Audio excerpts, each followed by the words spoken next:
Aujourd'hui, on crée un mini bout de récif, une grande première pour moi. Il y a plein de choses à apprendre, on va le faire ensemble. Les amis, c'est le grand jour. Vous l'avez vu dans le titre, aujourd'hui, on va créer la petite barrière de corail. C'est donc le premier bac marin que je vais lancer, le premier bac récifal. J'espère qu'on va se préparer une dinguerie. On va essayer de faire les choses au mieux et surtout, on va se faire kiffer. Pour moi, c'est la découverte de l'univers de l'aquariophilie marine et ce bac aura une place parfaite en plein îlot central de la fish room. Les amis, le bac marin est juste là. Je sais pas si vous le reconnaissez, ce bac-là, il devrait vous dire quelque chose normalement. C'est le bac de la Reef School de Tanguy. On va le récupérer, le restaurer parce qu'il y a des petites traces de calcaire et tout, et on va le faire aujourd'hui. C'est un super petit chalot, il y a de quoi grave s'amuser, il est sur décantation, la petite surverse, etc. Ça va être trop stylé. Il y a beaucoup de travail parce qu'il faut le nettoyer, etc. Donc ce qu'on va faire, c'est que là, on va l'emmener dans la fish room et nous, on va nettoyer tout ça dans la fish room tout simplement parce que dehors, actuellement, il fait très très froid et j'ai la flemme d'aller me l'écailler dehors. L'aquarium est placé, on est donc sur un petit bac chalot. L'aquarium fait 80 par 60 par 35 de haut ou 33 de haut, je ne sais plus. Première petite chose, si vous voulez en savoir plus et apprendre vraiment mieux qu'avec cette vidéo le lancement d'un premier bac marin, vous pouvez aller voir la formation de Tanguy Toupette. Je vous mets sa formation en description. On part tout simplement sur son bac. Aujourd'hui, il est parti en Thaïlande, il s'est donc débarrassé de ce bac-là et je lui ai récupéré. On a donc la cuve, la décante, le châssis, l'écumeur Nios qu'il utilise dans le tutoriel.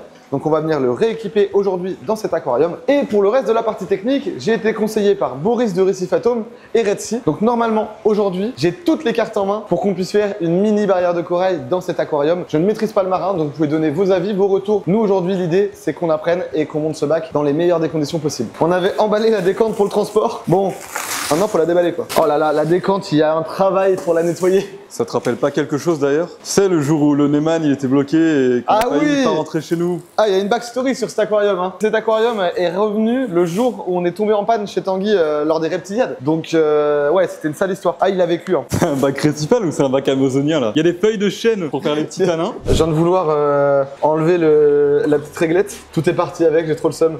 Donc ça, c'est-à-dire qu'il va falloir qu'on décolle tout, qu'on recolle le plastique. Bon, vu le nettoyage qu'il y a derrière à faire, ah ouais, mais tout part tout seul, ah ouais. Ah, ça m'inquiète de ouf, parce que si les joints sont morts, attendez.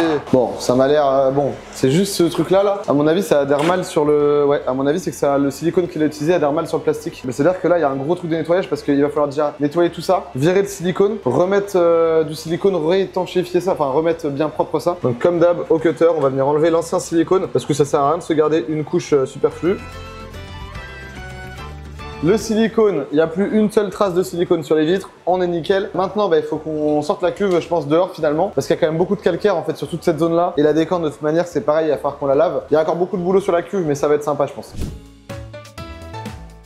Les amis, comment vous pouvez utiliser l'acide chlorhydrique? La première étape, prenez un gant. Alors, comme nous avons des gants de qualité, je vous propose un gant de qualité. Et ça nous permet d'avoir tout simplement les meilleurs outils de protection du marché. Ensuite, vous prenez de la ouate. Cette ouate de préférence de bonne qualité, achetée sur Aquabiotop de la marque Superfish. Ensuite, vous venez déposer délicatement votre acide chlorhydrique directement sur le support que vous souhaitez nettoyer. Venez voir l'efficacité de l'acide chlorhydrique. Vous voyez les petites bulles blanches? C'est tout simplement l'action de l'acide chlorhydrique sur le support.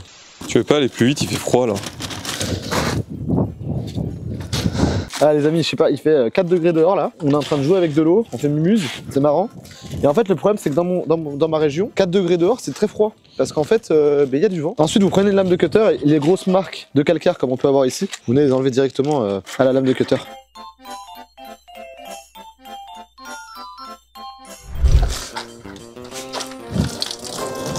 Loris, est-ce que t'as un peu froid? Un petit peu. Ça va. Ah c'est pas drôle hein. L'immunité de la caméra. De toute façon t'es le caméraman, il meurt jamais. C'est quoi ce terroriste? Tu me veux du mal en fait. Non, non, non. Le bac est installé, il est magnifique. Regardez-moi cette petite dinguerie. Bon, on a quelques traces de calcaire qui restent, qu'on avait mal vu. De toute façon, on va voir quand ça va sécher ce qui reste à nettoyer. Et on re-silicone ces parties-là. On va s'arrêter là pour tout à l'heure. On regardera un petit peu l'éclairage ensemble. L'écumeur, il est en place. Il n'y a plus qu'à installer le reste de la technique. Mais en attendant que tout finisse de sécher, on va installer les spots d'éclairage. On est parti sur Red Sea. Merci à eux, ils ont voulu jouer le jeu. On va faire une superbe installation grâce à eux. Et déjà, pour la partie éclairage, regardez-moi la dinguerie qu'ils nous ont envoyé. Donc en fait, ça c'est le cache des Red Sea 90 que vous pouvez suspendre. Donc c'est full PVC et aluminium. C'est vraiment très stylé en termes de finition. Et nous, on va pouvoir venir le mettre comme ça en hauteur pour que ça nous bombarde notre bac. Alors le produit, il est fourni avec les petits supports de Rifled 90 qui viennent se mettre ici. On verra l'installation après.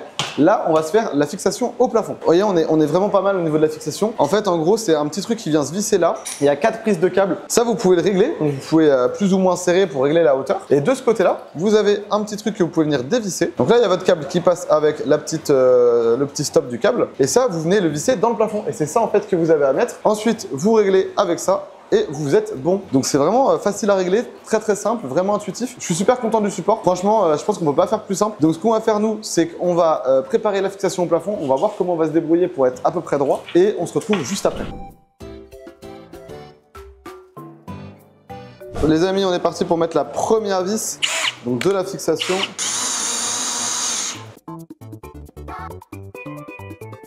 Tous les câbles sont mis en place, les amis. Il n'y a plus qu'à visser ça et on est au bout. On va voir ce que ça donne. Est-ce qu'on est bien aligné? Normalement, on devrait être pas mal. Il faudra qu'on fasse ça avec un niveau proprement à la fin. Et bon, déjà là, il faut qu'on le monte plus haut.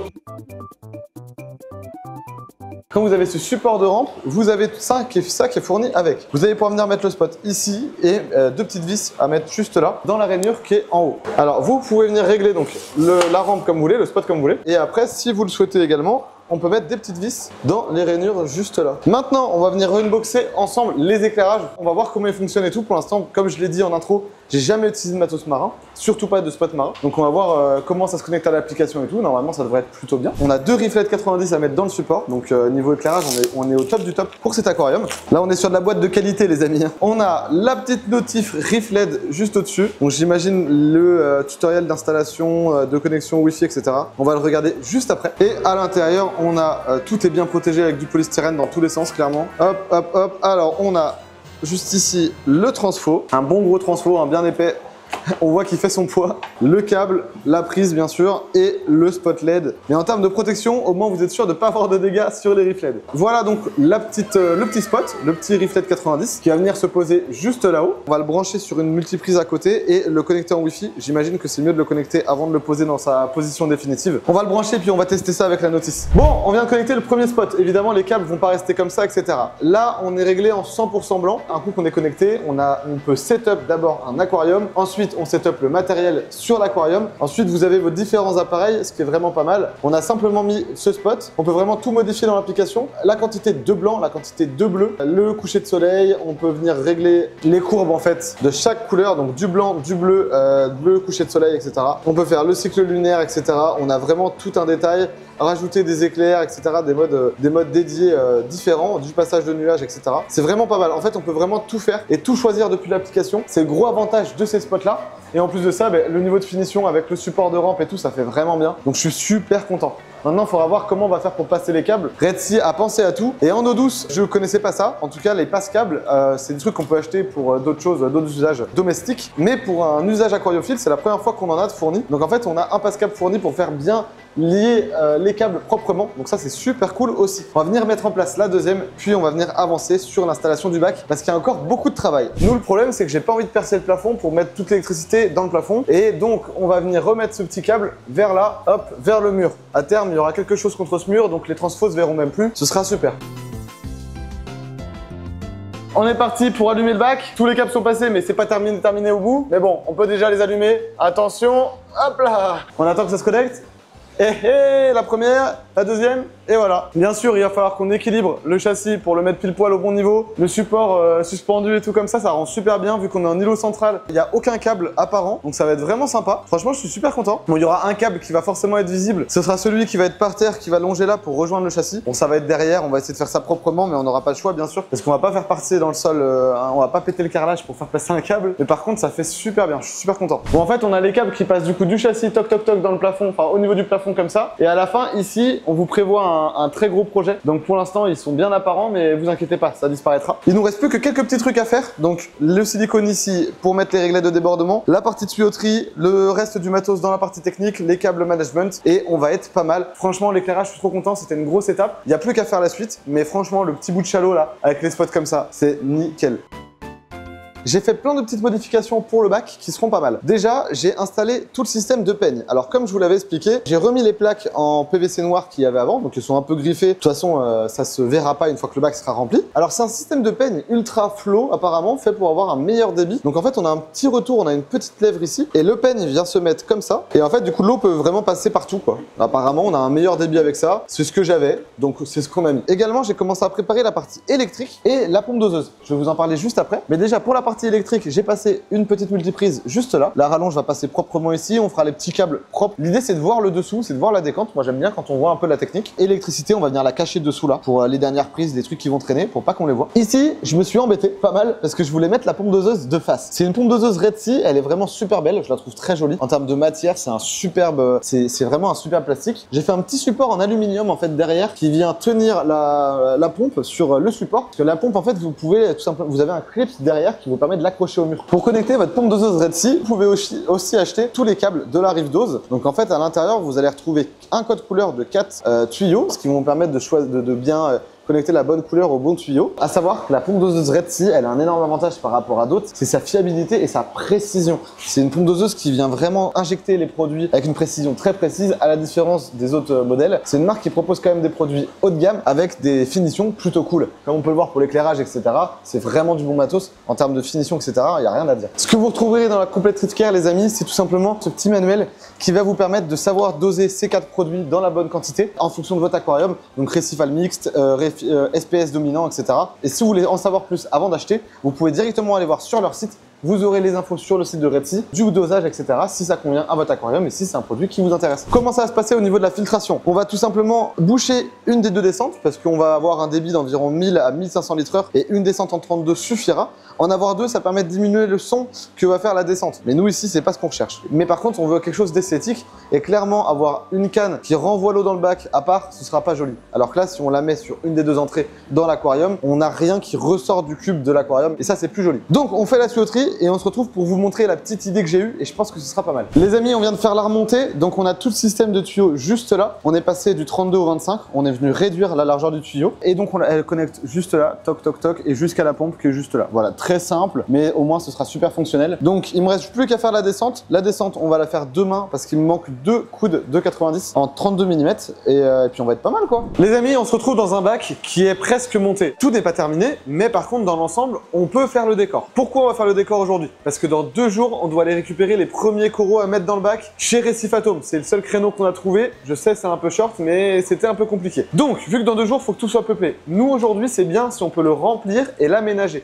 Comme ça, vu qu'on a la remontée qui est déjà collée et que la descente, même si elle est que temporaire, elle va fonctionner, ça nous permettra tout simplement d'avoir le bac qui soit à peu près équilibré, donc que la température soit bonne surtout. Vu que pour l'instant, il n'y aura pas de vivant, la pompe doseuse elle n'est pas encore connectée, c'est pas grave. Mais du coup, on peut quand même lancer le bac parce que Récifatome, même si on ne connecte pas la décante, nous avait fourni la pompe de brassage, qui est la petite Octo qui est juste là, qui fonctionne super bien, et dans laquelle toutes nos pierres vivantes sont restées depuis 2 semaines. Tout va bien dans ce petit bac là. D'ailleurs, j'ai même vu qu'il y avait des petites étoiles de mer, donc j'imagine que c'est des parasites. Mais aujourd'hui, c'est le grand moment, il faut qu'on aménage ce petit aquarium. J'ai jamais fait de décor marin, donc j'ai hâte qu'on commence à attaquer. Je pense que je vais passer toutes les pierres dans le bac, voir un peu ce que ça donne. J'ai normalement de la colle qu'on va utiliser pour essayer de fixer nos pierres les unes avec les autres. C'est un produit Aquarium System. On a débranché la pompe Octo. Un grand merci à Récifatome pour les pierres. Encore une fois, je l'avais déjà dit dans une dernière vidéo quand on les avait récupérées. Mais franchement, elles sont magnifiques. Donc c'est des pierres de Jakarta. Elles sont absolument folles au niveau de la forme, de la beauté de la pierre. Franchement, elles sont vraiment superbes. On va passer les pierres dans un premier temps dans l'aquarium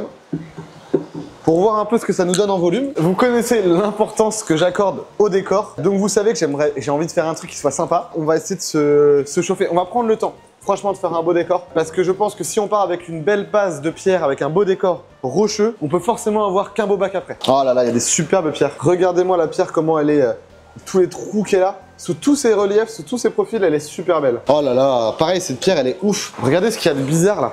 Tous les petits points là qu'on a sur la pierre partout, elle est colonisée dans tous les sens. Il y a un petit coquillage juste là. C'est génial. Ah, il y a des petits trucs là. Je sais pas ce que c'est exactement. On apprendra ça dans le temps. Des petits trucs un peu comme des mini coraux juste là. Je sais pas ce que c'est. Il y en a un autre là ici. Aucune idée de ce que c'est. On a un petit développement d'algues aussi de ce côté là. On a toutes les pierres là. Maintenant, il faut qu'on arrive à les disposer de la façon la plus esthétique. Ce que j'aimerais bien, c'est qu'on crée un petit peu de dynamisme du côté de cette paroi.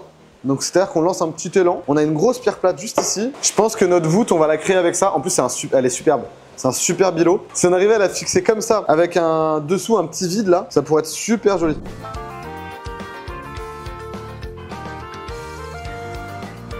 On est content, on a trouvé une petite disposition sympa en gardant le beau profil des roches. On a créé un petit îlot ici. Moi, j'avais un truc dans ma tête. Je voulais absolument faire une espèce de petite crête. Donc là, on a vraiment réussi à la faire. On a un bon passage en dessous, c'est magnifique. Ici, on a une belle pierre qui vient être posée par-dessus, caler les autres. Et en faisant un petit passage dessous, en fait, ici où il y a un petit passage, c'est vraiment sympa. Bon, après, on a des petites cavernes un peu partout. Derrière, là-dessous, c'est pareil. Bon, après, on est sur l'arrière du bac, c'est un peu moins joli de ce côté, je trouve. Mais franchement, je suis assez content. On a un bel espace de nage tout autour. Donc, pour faire circuler le courant de la bonne façon. On va sûrement mettre la pompe de brassage de ce côté-là pour vraiment qu'elle envoie assez forte. On a une pompe de brassage Octo qui est ultra surdosée. Donc, du coup, clairement, on doit la mettre au minimum. Donc là, ça permettra vraiment d'avoir un brassage optimal. Et en plus de ça, il y a la sortie de la pompe qui va être juste de ce côté. Donc, il va venir envoyer comme ça aussi. Franchement, je pense que niveau courant, on va être largement bon. Et en plus de ça, les pierres sont trop jolies. Les pierres sont vraiment belles. On voulait pas avoir un plateau du même niveau. On a réussi à faire un petit peu de différence de niveau, de dénivelé. Je pense qu'on est pas mal du tout. Et ça fera pas mal de planques pour les poissons. Déjà, vu comment les roches sont caverneuses, clairement, il y a déjà pas mal de planches. On valide le décor. Donc, on va venir rajouter de la colle. Tout simplement pour être sûr que ça ne tombe pas. Surtout dans les parties vraiment sensibles comme cette pierre-là. Donc, ce qu'on va faire, Loris, j'aurai besoin de toi pour tenir et que je puisse viser le bon endroit. Si tu peux venir me la tenir, s'il te plaît, Loris.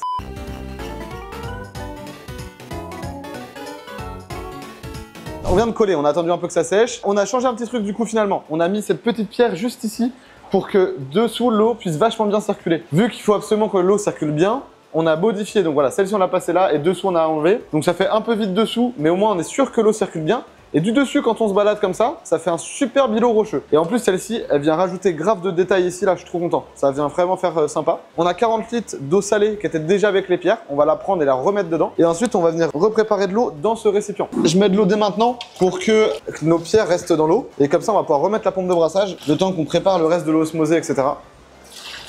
C'est fou les amis, premier bac récifal, ça fait quelque chose. Tu penses que Marcus il survivrait là-dedans? Moi je pense que Marcus il survivra largement là-dedans. Marcus il survit à tout de toute façon. Je pense que Marcus il développera une nouvelle forme corporelle grâce à ce bac. Marcus il survit dans l'eau douce, il survit hors de l'eau.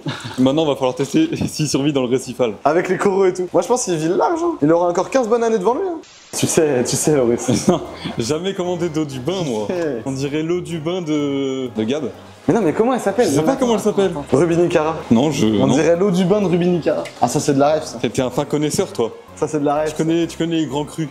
C'est fou, t'as l'impression que t'as une cavité que tu vas la remplir et l'eau, elle part aussi vite qu'elle rentre. C'est tellement micro-perforé et tout qu'il y a un vrai débit, quoi. Donc là, nous, on va reproduire de l'osmosée dans notre récipient. Ce qu'on va faire, c'est qu'en fait, on va le peser à vide et le peser plein pour pouvoir avoir le litrage exact, qu'on prépare l'eau salée là-dedans et ensuite qu'on la rajoute ici. Donc ça va être assez cool.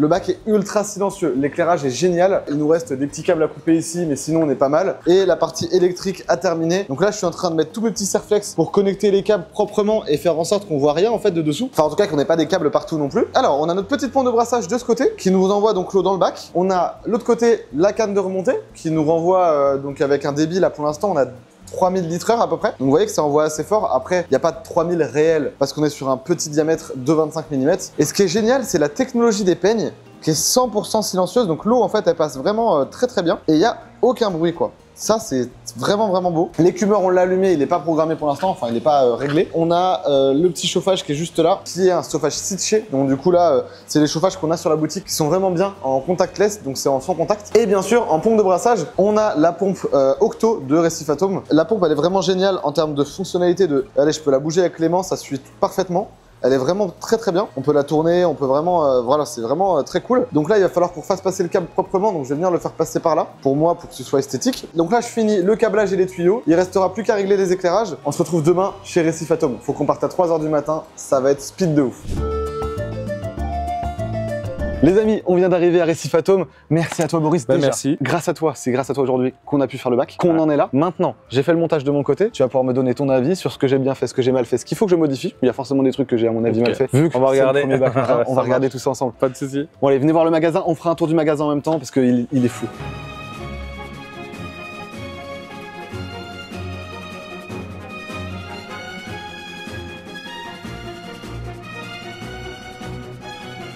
Boris, t'as pas vu le bac encore? Je t'ai rien envoyé, je t'ai pas envoyé de photos. C'est la surprise. Tout n'est pas terminé, mais justement, on a laissé des trucs apparents, les suspentes de l'éclairage. Le bac sur les photos que vous voyez, il est éclairé en blanc parce qu'on était le soir, les éclairages n'étaient pas encore programmés. Tu me diras quelle programmation tu me conseilles. Ouais, tout à fait. Et donc là, qu'est-ce que t'en penses déjà dans l'histoire actuelle? Bah là, déjà, c'est propre, t'as un châssis alu, t'as de la place pour la décantation, on voit les cumeurs qui tournent et tout. Déjà, c'est cool, il y a de l'espace. Ensuite, au niveau de la disposition des pierres, on voit qu'elles ont été disposées comme ça. Je les aurais un peu plus espacées. Ok. Histoire de laisser plus de courant d'eau possible. On peut toujours tout bouger? Bah, l'idéal, c'est de les écarter au maximum à la base pour laisser plein de chemin et ensuite d'empiler. Il faut toujours qu'il y ait un minimum de contact entre les différentes pierres. Ok. Ça, c'est l'idéal. Donc là, du coup, ce qu'on va faire, c'est qu'on va éclater la partie gauche. Et comme ça, on va garder la petite. Parce que j'aime bien la petite houppette. Ouais, c'est ça, la petite houppette, elle est chouette. Non, ça, c'est chouette. Ça te permet de faire un petit surplomb. Enfin, c'est joli. Et du coup, il faut vraiment les espacer, mais faut pas hésiter à venir mettre une pierre au-dessus pour créer de la zone sombre, mais avec du brassage en dessous. Ok. Ça, c'est cool. Ça te permettra de mettre des coraux, d'avoir de l'espace en dessous. Ça, c'est sympa. Donc, en fait, t'as pas de sable. Alors, je voulais en mettre. Ouais. Qu'est-ce que tu me conseilles si je veux en rajouter maintenant? Bah, en fait, là, on est toujours dans une phase de lancement où on va avoir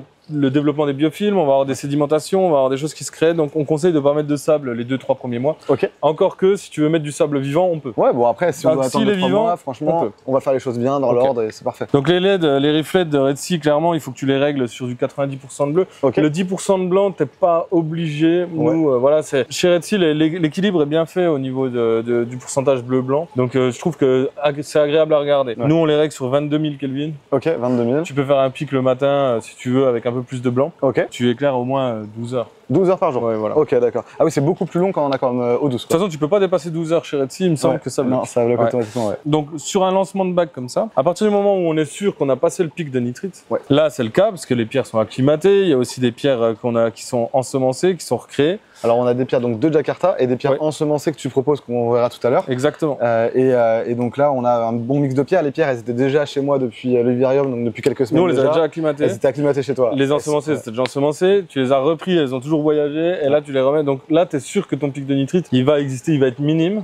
Et autre chose, la première chose qu'on fait sur un récif, si on veut mettre des détritivores, donc tout ce qui est escargot pour entretenir, etc., il faut qu'il y ait un petit peu de présence d'algues, de biofilms. Donc là, on va y aller très doucement parce qu'on voit qu'il n'y en a pas beaucoup. Ouais, bien sûr, le bac est tout neuf. Et on va choisir aussi des détritivores qu'on est capable de nourrir, comme des carnivores, des Nassarius, des choses comme ça, qu'on peut nourrir avec des crevettes. Les coraux, c'est généralement la première chose qui arrive sur un récif. Si par exemple, tu as une carcasse de bateau, un truc qui coule, les premières choses à arriver, c'est les coraux. Je parle en milieu tropical. Ouais, bien sûr. Très rapidement, dès qu'il y a les coraux, il y a la vie, il y a les poissons, il y a tout. En fait, c'est les coraux qui ramènent la vie. C'est les coraux qui ramènent la vie. Si les coraux meurent, le récif, il n'y a plus rien. Ok. Un récif qui blanchit, comme c'est le cas en ce moment à cause des températures élevées, du CO2, dès que tout devient blanc, les poissons ils s'en vont. Ok, bon, voilà, donc c'est il y a très peu de poissons qui restent. En fait, il y en a un petit peu, mais ça reste une diversité très pauvre. Donc là, on va partir sur 9 coraux mous, je pense. Quand même, ah oui, on peut quand même mettre un petit peu. Ah bah, les coraux, c'est quelque chose. C'est le deuxième endroit le plus peuplé de la planète après la forêt tropicale, le récif corallien. Faut charger. Ah, faut se faire plaisir. Il faut se faire plaisir dans les coraux parce que les coraux mous ne vont pas modifier la qualité d'eau. Ils ne vont pas retirer du calcium. Oui, c'est sûr. Donc c'est des coraux faciles. Donc oui. Et pour commencer, moi, bien sûr, l'idée là, c'est des coraux mous faciles qu'on va Voilà, c'est la première fois que c'est mon premier bac marin. L'idée, c'est qu'on ait petit à petit que j'apprenne et que je fasse peut-être des erreurs. Je ferai peut-être des erreurs et sûrement comme tout débutant, je pense. Faut rester humble et clairement là-dessus, les coraux, je te fais 100% confiance. De toute façon, heureusement que tu m'accompagnes pour m'accompagner au mieux sur ce projet, parce que sinon j'aurais pas su par où commencer. Oui, mais là, il y a vraiment aucun risque. On va mettre des coraux qui sont costauds. On va peut-être mettre un qui est un petit peu plus high pour voir qui va faire notre témoin biologique. On va être capable de dire bon, il va pas très bien, faut agir là-dedans. Mais ça va très bien se passer. Petit couple de poissons clowns. Ouais, bien sûr, les magnifiques. On peut mettre 2 crevettes si tu veux. Quelques escargots, mais les Bernard l'ermite, on les conseille pas trop parce qu'ils ont tendance à tuer les escargots pour leur voler leur carapace, leur coquille plutôt. Et du coup, on va mettre quelques escargots pour l'entretien. Mais on va pas forcer parce que le bac est encore relativement jeune et clean. Mais en tout cas, j'ai hâte de pouvoir le remplir un petit peu et de voir ce que ça va donner. J'ai pas beaucoup de photos de plus que ça, mais globalement, on part là-dessus. Merci pour ton retour. Et comme ça, on va pouvoir bien savoir vers quoi on part. Et très important, on fixe les coraux directement à la colle. Donc super glue. Faut pas que ça bouge. Glue, époxy, il y a plein de sortes de colle. La glue, moi, c'est celle que je préfère parce que dans l'eau, elle durcit beaucoup plus vite. Qu'est-ce que tu peux me proposer comme corail pour ce bac du coup en corail mou? Alors pour les coraux mous, il y a déjà ce qu'on appelle les coraux cuir. Là, c'est de l'élevage indonésien. D'accord. Alors quand c'est élevage indonésien, c'est que c'est des animaux que tu as reçus, que tu as rebouturés et que tu pas forcément rebouturés, les sarcophytons. Tous les coraux cuir, on les reçoit d'un élevage indonésien. Directement, c'est vu que c'est des coraux très très faciles. On les acclimate un mois, on vérifie qu'il n'y a pas de parasites et directement ils peuvent être vendus. Ok, nickel. Pas de souci. Alors là, du coup, c'est lesquels parmi ceux-là? Sinularia, c'est toi qui choisis, hein, c'est tes goûts et tes couleurs. Donc tous ceux qu'il y a sur la plaque, par exemple. Ok. Ah oui, d'accord. Donc même ça, c'est des coraux mous. Oui. Ah, c'est magnifique. Ah oui, non, mais il y a vraiment un choix de fou en fait. Ah oui. Ensuite, on a des autres coraux mous qui sont des Rhodactis indosinensis. Ok, magnifique aussi. On va avoir des Zoanthus. Alors là, c'est un peu plus risqué parce que le Zoanthus, on sait qu'il y a pas mal d'araignées ou de poux, de maladies qui peuvent être dedans. Ok. Donc dans ce cas-là, peut-être que c'est mieux de favoriser l'élevage qu'on a ici. Ok. Parce qu'on a de l'élevage là-bas, on peut aussi te filer des œufs d'élevage. C'est juste que pour le même prix, là, tu as 50 polypes, alors que de l'élevage, tu vas en avoir que 3 ou 4, mais tu es sûr de ne pas avoir de maladie. Je préfère prendre le temps et faire mieux, avoir plus petit. Voilà, c'est pas on va dire qu'aujourd'hui, on est sur un démarrage, je veux bien faire les choses. Si tu me dis que ça, c'est moins conseillé, on part sur de l'élevage. Ok. Clavularia, c'est pareil. Aussi.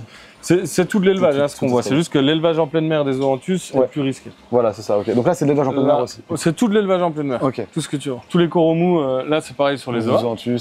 Après, voilà, c'est ce que t'aimes. Hein. Franchement, mais il y a un choix de ouf en fait. Ouais. Bah, faut que je réfléchisse à ça en fait. Réfléchis pas trop, de toute façon, 9, tu vas en avoir un de chaque. Ouais, c'est vrai, de toute façon, c'est ce que tu me dis. C'est clair. Et c'est quoi, du coup, les petits zoanthus, du coup, ce serait lesquels? Ceux-là. Ah oui, c'est super. Et là, on a des boutures ici. Et ça se vend au polype. Ce serait cela, du coup. Ouais, ça se vend au polype. Et là, c'est vrai que tu as des souches qui sont très rares, qui sont difficiles à trouver. Donc, tu vas vraiment avoir des souches difficiles à trouver. Et qu'est-ce que tu me conseillerais parmi celles-là, toi? Qui grossit relativement bien, qui a des couleurs plutôt des palisses, des gros polypes, plutôt. Ok. Donc, plutôt ce. Après, on va voir. Hein, mais c'est des choses, plus les polypes seront gros, plus ce sera facile à maintenir. Ok, ouais, bah dans ce cas-là, on va prendre un truc peut-être. Ouais, ils sont très jolis, ceux-là aussi. Ah oui. Ouais, ils sont tous très jolis en fait. Oui, c'est. Franchement, c'est safe. Mais les coraux mous, la particularité, c'est qu'ils n'ont pas de structure calcaire, ils construisent pas le récif. Donc ils viennent pas absorber. Pas absorber le calcium, le carbonate qui est présent dans l'eau. Donc c'est beaucoup plus facile de maintenir un aquarium à coraux. Et des coraux durs, de toute façon, ça s'ajoute dans un bac qui est sécrété depuis plus longtemps, qui est bien même pas forcément, parce que nous, on est capable, quand on connaît bien, de lancer un bac rapidement avec des coraux durs. Mais la consommation, il faut tout de suite la compenser. Ouais. C'est pour ça qu'on démarre avec des coraux mous, on démarre avec des choses faciles. C'est ça. Et après, on ajoute un petit corail dur, on voit ce que ça change. Ah bah le KH baisse un peu, on le compense, on prend l'habitude et après on sait faire. Donc là, pour faire simple, on a un aquarium Red Sea complètement équipé avec le filtre à rouleau, le réacteur, et on a les produits Red Sea ici qui sont ajoutés en pompe doseuse. Et tu vois, sur un aquarium comme ça, qui a un peu de coraux durs, parce que tu as quand même des Pectinia Specenmeder, des Euphilia, Fimbria, on a quand même des coraux durs, et on va venir ajouter le calcium, le calce qui consomme. Mais si on avait que les coraux mous, on n'aurait pas besoin d'ajouter tous ces systèmes-là. Ok, d'accord. Bah dans ce cas-là, du coup, si on part sur que des coraux mous pour l'instant, moi tout le système de pompe doseuse, je le mets pas en place, et on verra quand on ajoutera. Là, on va déjà partir sur le principe où tu dois maîtriser tes nitrates et tes phosphates. Voilà, exactement. Ils doivent pas monter trop haut, ils doivent pas être trop bas. Donc ça dépend de la quantité de nourriture que tu mets et de la puissance de l'écumeur comme tu le règles. On va dire ça comme ça, grosso modo. Tu vas mettre un corail dur, il va bien aller, il va commencer à pousser, tes paramètres vont varier en calcium, KH, magnésium. Il y en a pas 10 000 qui varient, on va déjà se baser là-dessus. Et là, on va mettre les pompes doseuses et comme c'est des produits chimiques qui sont équilibrés, ils vont venir rajouter les oligo-éléments qui manquent. Donc on se basera que là-dessus. Je pense que les amis, vous avez bien compris là. Du coup, ce qu'on va faire, c'est qu'aujourd'hui, on fait le lancement du bac. Déjà, le bac va être ouf à la fin de cette journée, à la fin de cette vidéo. Mais par contre, il y aura toute une aventure dessus parce qu'il y a encore plein de choses à faire et plein de choses à découvrir. C'est mon premier bac marin, j'ai l'impression de recommencer dans l'aquariophilie tellement je suis à la ramasse dessus. Mais j'ai trop hâte d'apprendre et j'ai trop hâte de découvrir. Là, déjà, parmi les coraux mous que tu m'as proposé, je trouve que c'est. C'est bien. Ça envoie. Ouais, ça envoie. Joli. Ouais, franchement, je suis bien content. C'est quoi ce petit poisson là qui est au-dessus là, bien coloré? C'est un Synchiropus picturatus, donc c'est ceux, on en fait l'élevage aussi. Ok, ah, c'est magnifique. Hein. C'est ceux que je t'ai montré qui étaient tout petits dans le bac et je t'ai dit mandarin. Ah, mais d'accord, ok, je l'avais pas. On va se faire un petit tour. Si vous voulez voir en détail le magasin, Tanguy avait fait une super vidéo dessus. J'aimerais bien qu'on aille voir 2-3 petites choses. Donc on va aller se balader un petit peu dans le magasin quand même. Allez, là ici clairement, tu vois, donc c'est la batterie qui va contenir, où il va y avoir tous les poissons qui sont à la vente. Toute une partie au cœur du poisson avec l'élevage de poissons clown rats. Ah, ils sont exceptionnels. Là celui-ci là, avec des points noirs sur le corps, c'est incroyablement beau. Hein. Ouais, il y a des Blackstorm, des Mocha, il y a plein de choses.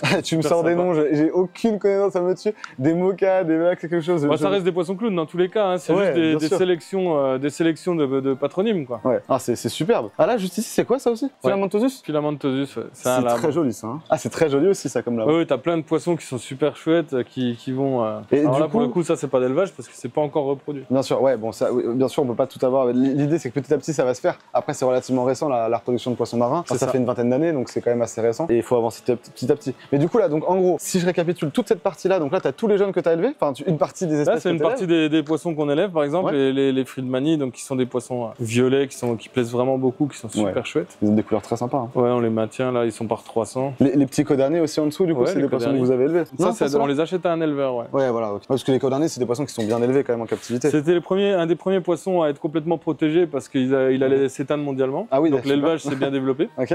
Et du coup, grâce à ça, ils ont pu lever l'interdiction. Ok, génial. Alors, donc du coup, là, c'est aussi la suite de tout ce qui est batterie. Alors, excuse-moi, je connais pas. Hein. Ça m'intrigue de loin. Qu'est-ce que c'est cette espèce-là? C'est des gobies.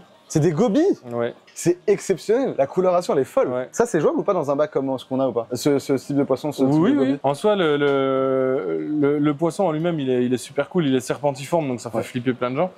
Mais en vrai, il est super. C'est un poisson qui est sympa. Hein. Ouais, de toute façon, là, on voit l'effet de groupe et tout. C'est vraiment sympa. Hein. Je pense que, enfin, moi, j'aime beaucoup ce comportement-là, quoi. Et ça change vraiment des comportements de poissons d'eau douce. Et en termes de coloration, pareil, le côté noir, blanc, etc., liseré, c'est superbe. Ah là là, c'est beau, ça aussi. Bon, ça c'est. Ça a des bonnes petites dents, mais. Ouais, bah là, c'est un bac de. C'est un bac avec des poissons qui aiment bien manger les coraux ouais. et puis qui aiment bien manger un peu les invertébrés.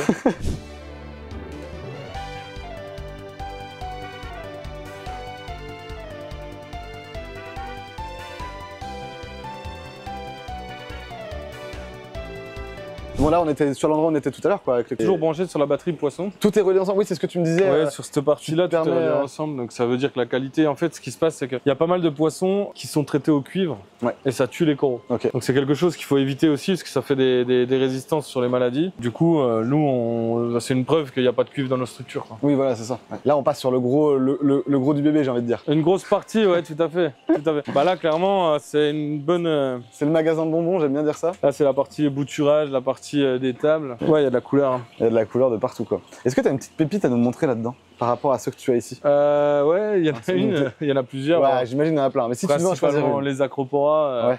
Ouais, t'as des accros qui sont vraiment super sympas là-bas. Bah, j'imagine que des coraux que t'aimes bien, il y en a partout. Mais si tu devais en choisir un, en tout cas, aujourd'hui, par rapport à ton humeur de la journée.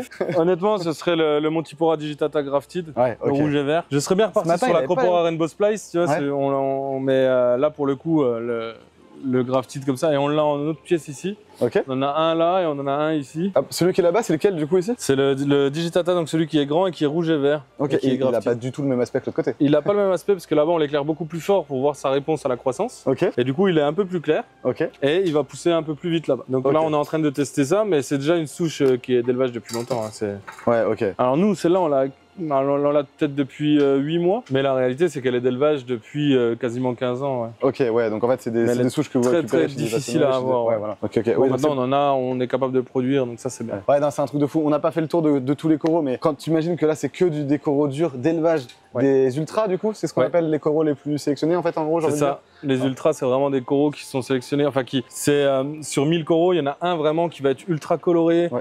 Pousser rapidement, s'adapter à la LED, s'adapter aux variations, nitrate, phosphate, le milieu. Et c'est ces coraux-là qu'on va élever. Okay. Et ce qui fait que quand toi tu les achètes, ils sont vraiment plus costauds, ils varient pas, ils sont contents tout le temps. C'est que là, tu as des acroporas qui ont été cultivés ici, mais qui viennent en fait du milieu sauvage. C'est-à-dire que tu as tout un circuit. Alors non, ils viennent pas du milieu sauvage. Et enfin oui, ils viennent de la mer. Mais d'élevage en pleine mer. Ah mais ça change. C'est pas pareil du tout, c'est pas du prélèvement, bien sûr. Non, le terme est important. Encore, il y a un énorme travail d'acclimatation au LED, etc. On peut pas les vendre avant 6 mois. Voilà, en gros, tu as 6 mois entre la bouture qui est là-bas, pas colorée du tout, en haut. C'est ça. Vraiment, c'est un truc de fou ça quand même. La différence de coloration et d'aspect. Bah Ici, on est sur la forme sauvage qui est arrivée. Donc en fait, ce que tu m'expliquais, c'est qu'avant d'arriver là, quand tu viens de les recevoir, ils sont colorés, ils sont en pleine forme. Et après, quelques mois plus tard, il faut que tu les reboutures plusieurs fois. En fait, on les reçoit, là on en reçoit une centaine d'élevage.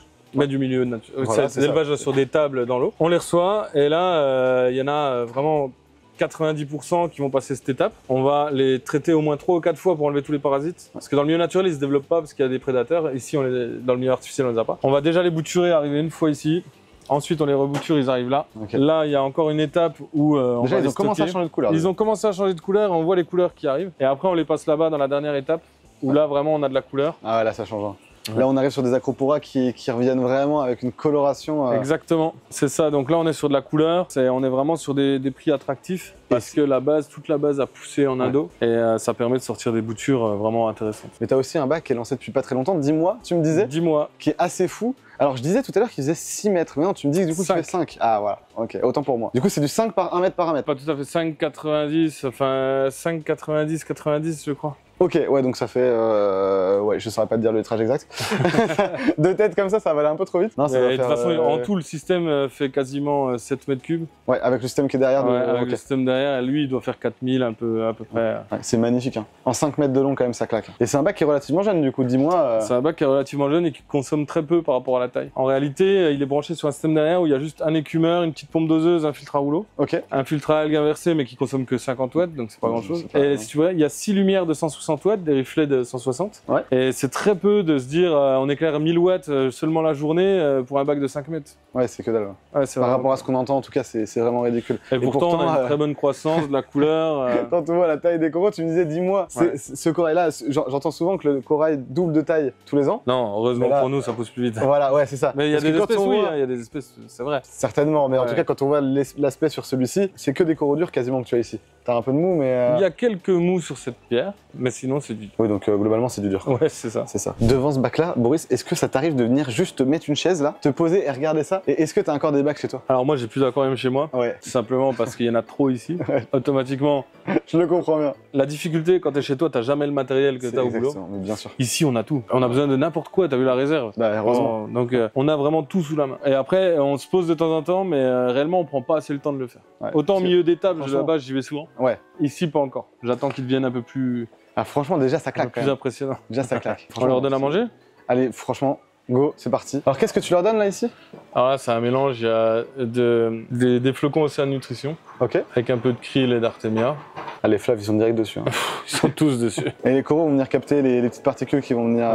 Tout le monde mange. Ouais. Ça, c'est le poisson de Tanguy, le gématome. Ouais. Ah, il est beau. Hein. Ici, il va bien pousser, je pense, ici. Hein. Là, il Non est bien déjà. Hein. Ok, Il ah ouais, apprécie, ouais. Je pensais qu'il pouvait pousser encore un peu plus. On continue le sens de la visite là. On est juste après. J'ai On fait est- de la merde. Hein. Non mais c'est garde-le, ça veut dire. On continue. Blablabla. On est juste après et du coup qu'est-ce qui se passe en fait? Pourquoi t'as des grandes poubelles noires dans ton bâtiment? Alors, c'est pas vraiment des poubelles. Non, je rigole. bien sûr. N'insulte pas tous les aquaculteurs de France. Là, on est sur des mésos, donc ce qu'on appelle les mésocosmes. On vient reproduire là-dedans des qualités d'eau avec un nombre de proies, etc. Ok. pour élever des larves. Donc là, on a les géniteurs de ce côté-là, avec par exemple l'Acrectis tomentosus, qui est un poisson lime. Il va avoir la particularité de manger les heptasia, manger certaines choses, donc c'est utile. Il va contribuer au bien-être de l'aquarium ou pas, parce qu'il peut aussi être un peu chiant et manger des coraux. D'accord, ouais, donc mitigé quoi. Ouais, mais non, mais d'une manière générale, il est cool. Ok. Tant qu'ils mangent bien, il est cool. Et en fait, on va avoir leurs petits ici. Ils vont remonter, t'inquiète pas. Ils vont venir tous d'un coup à la surface. Dès qu'il y a les plus courageux qui arrivent. C'est les jeunes déjà triés.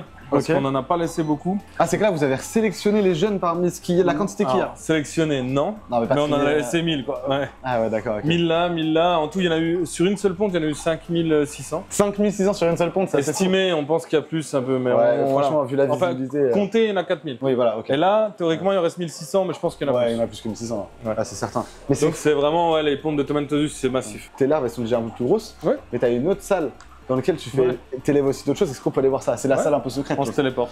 On se téléporte, go. Attends. Ok, voilà. Ouais, c'est comme ça la téléportation. Attends, tu veux qu'on fasse ça? Attends, c'est marrant, ouais. Attends, En vrai. attends. Et ouais. Oh putain, ça va être. Non, mais faut être pile, hein. Attends, vas-y. Non, on se touche l'épaule, Vas-y. parce que sinon on saura pas le refaire. Attends. Tu vas refaire exactement ça là. Tu refais juste ça, vas-y. Attends. Attends. 3, 2, 1. Nickel. Je crois que c'est parfait. La transition va être magnifique.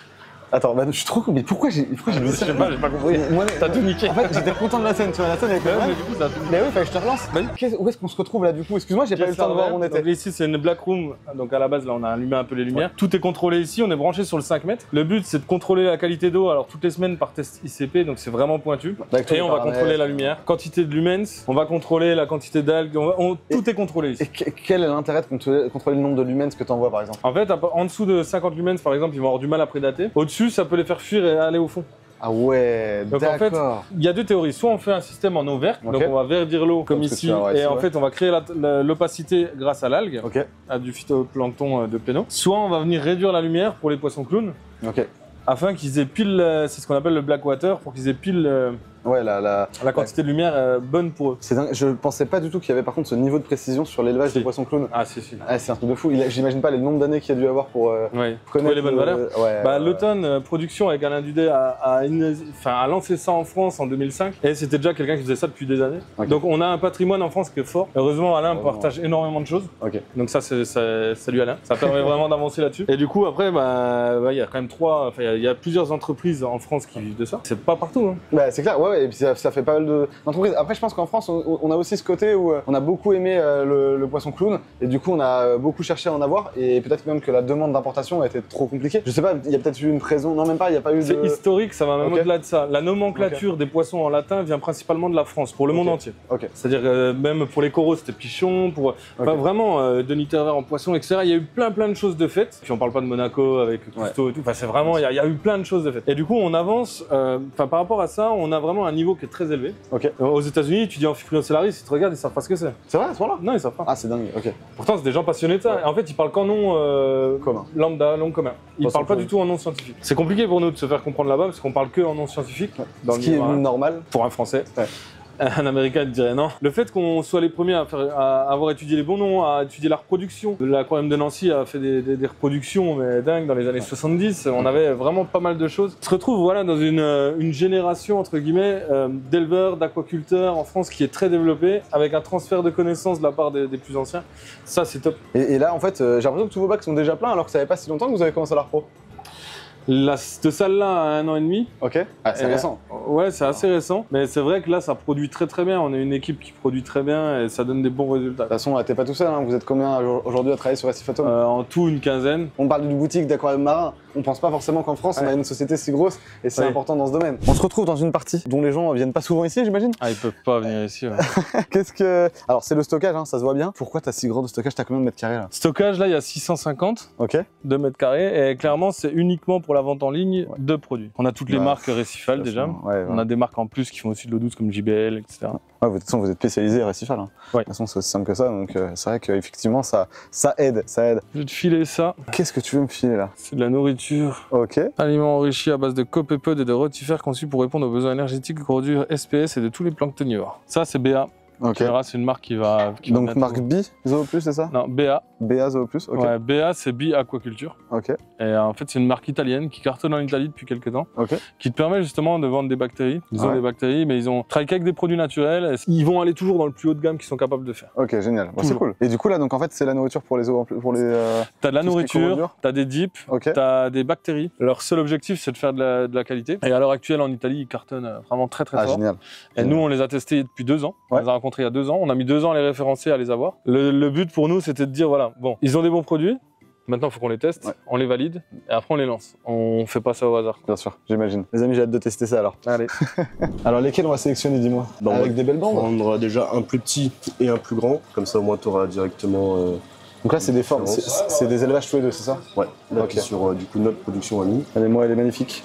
Ah, il est magnifique. C'est que des mâles, mais. Voilà, c'est pour ça que la différence entre les deux sur la taille est importante.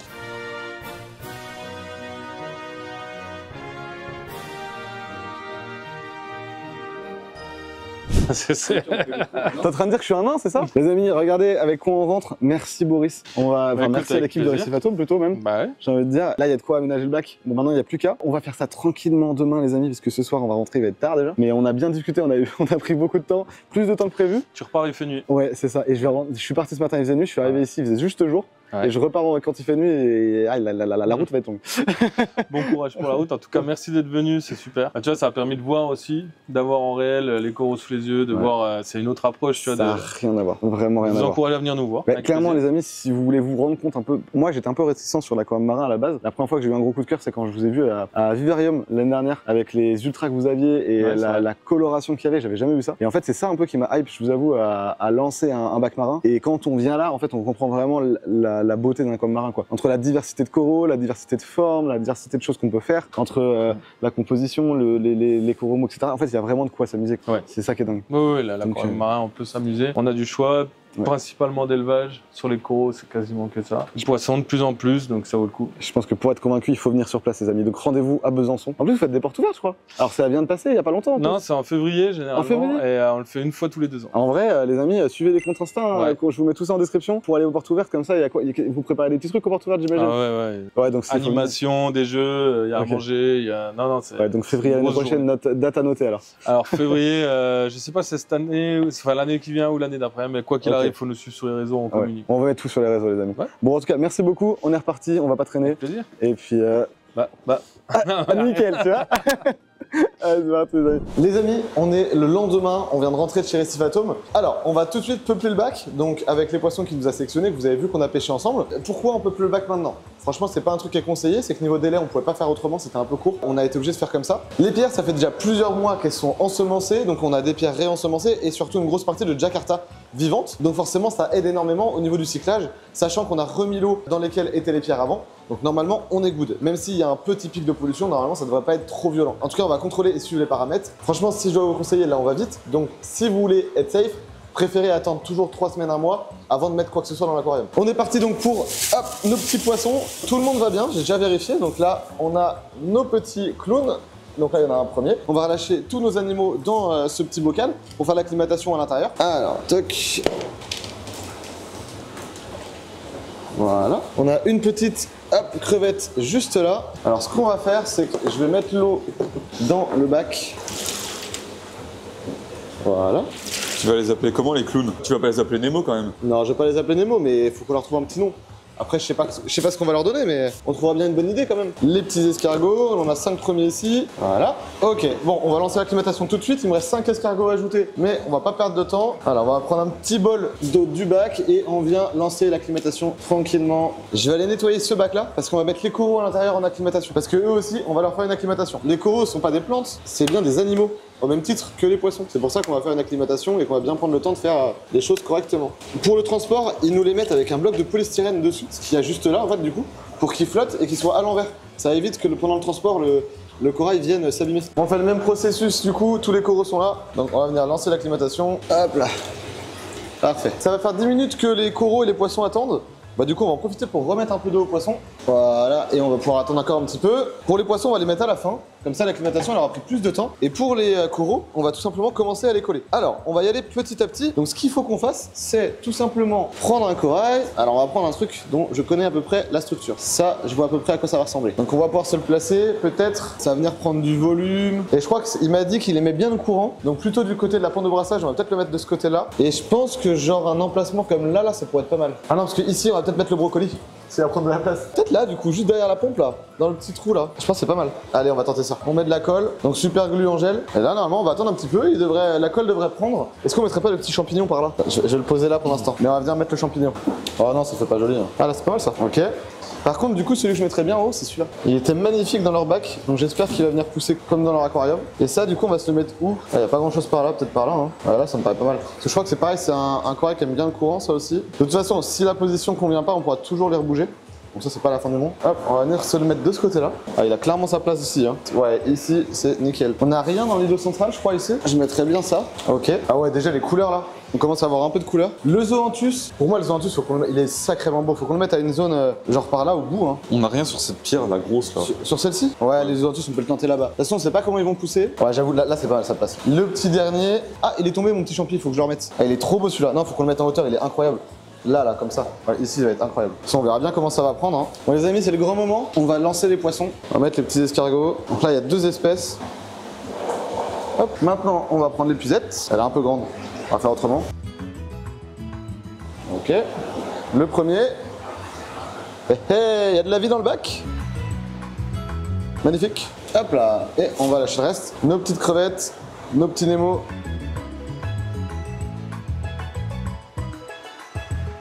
Et voilà, on est bon les amis. Bon, nous on se retrouve, on va laisser tout le monde aller un peu mieux là, on va laisser l'éclairage tranquillement taper dessus. On se retrouve sûrement demain quand tout le monde va un peu mieux.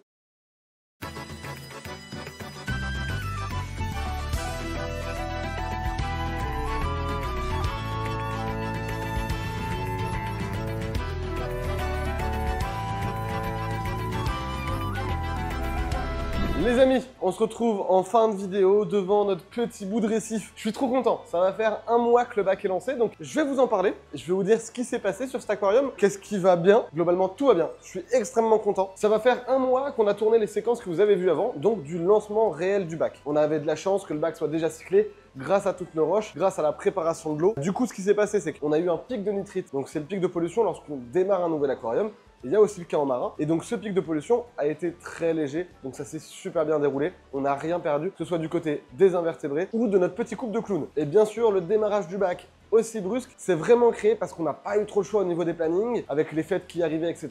Et il fallait qu'on lance ce bac dans ces créneaux. Mais franchement, le bac se porte super bien. On a eu un pic d'algues. Là, on est en train d'arriver sur la fin du pic algalgue. Le petit pic de nitrite, il était il y a un peu plus d'une semaine, vraiment au plus fort. Et après, on a eu donc l'arrivée un peu des algues. Les pierres ont encore un petit peu de traces d'algues. Maintenant, d'après les gens à qui j'en ai échangé, ce serait pas très grave. On est vraiment sur un...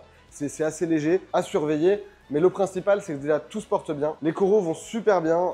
Les petites crevettes, il y en a une là-bas, elle est nickel. Elles ont vachement grossi d'ailleurs depuis qu'elles sont là. Les coraux vont super bien. Ils ont vraiment repris du poil de la bête. Bon, après, ils n'ont pas commencé encore vraiment à se développer. Hein, ça fait...